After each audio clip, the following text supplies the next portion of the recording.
കോന്നി സുരേന്ദ്രനെ പോലെ തലയെടുപ്പുള്ള ആനക്കൊമ്പന്മാർ പിച്ചവെച്ച ഇടമാണ് വനംവകുപ്പിന് കീഴിലുള്ള കോന്നിയിലെ ആനത്താവളം. എന്നാൽ ഇപ്പോൾ ഇവിടെ സന്ദർശകരുടെ മനം കവരുന്നത് ഒരു കുട്ടിക്കൊമ്പനാണ്. അവൻ്റെ കഥയിലേക്ക്.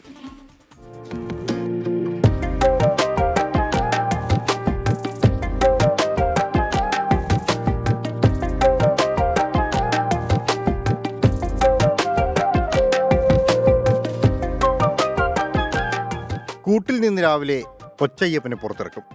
പിന്നെ അല്പം നടത്തം കഴിഞ്ഞാൽ ഉഷാറായ ഒരു കുളി.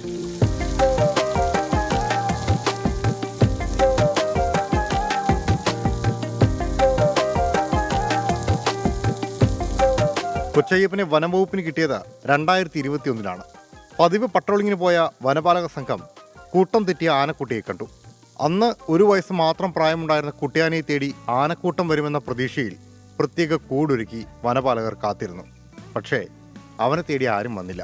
ഒടുവിൽ അവൻ വനം വകുപ്പിന്റെ ദത്തുപുത്രനായി. അവനായി ആനത്താവളത്തിൽ പ്രത്യേക ഇടമൊരുങ്ങി. ശബരിമല കാടുകളിൽ നിന്ന് ലഭിച്ചതിനാൽ കൊച്ചയ്യപ്പൻ എന്ന് പേരുമുണ്ട്.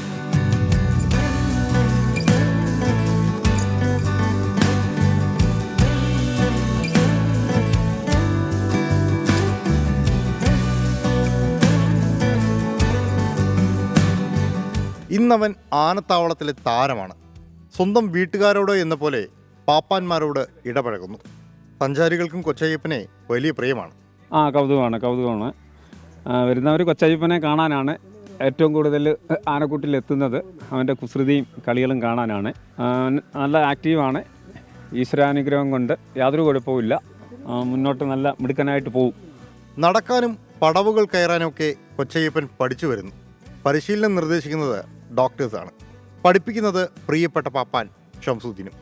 ഇത് ശബരിമല വനത്തിലെ ആനയാണ്. നമ്മുടെ കോന്നി സുരേന്ദ്രൻ എന്നൊക്കെ പറഞ്ഞ പോലെ വീറും വാശിയുള്ള ആനക്കുട്ടിയാണ്.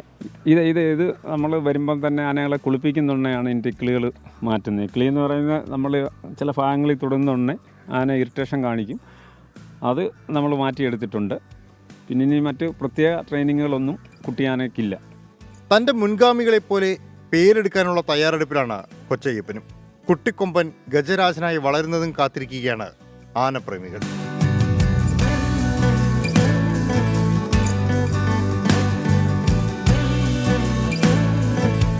സഞ്ജയ് ഇക്ബാലിനോടൊപ്പം AV ജയശങ്കർ, 24 പത്തനംതിട്ട.